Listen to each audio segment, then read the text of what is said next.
گلستان، کوچه حافظ شیرازی نزدیکی بینای شرق آزاد و لیسه گیمنازیوم لیسه رقم 4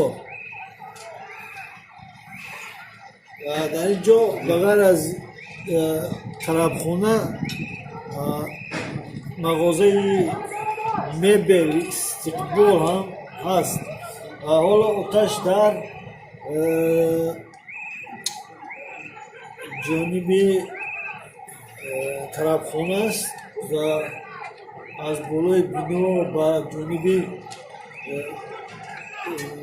مغازه مبل هم گذشت و پیش هم گذشت و خدا نکند که آتش به آشانه یکم فرود یا در آشانه یکم تجهیزات چوب از چوب ساخته شده مبل زیاد است و این باعث زیادتر شدن علامت‌های آتش بشود.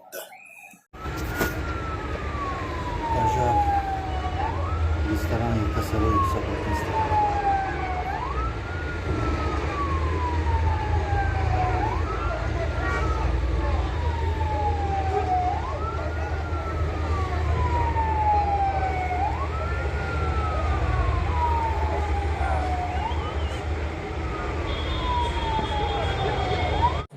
در اینجا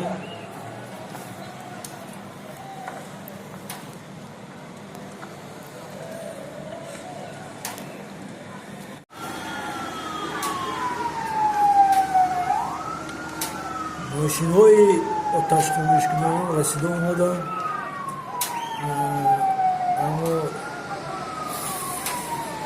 در گمان است که آتش در اینجا خاموش کرده شود.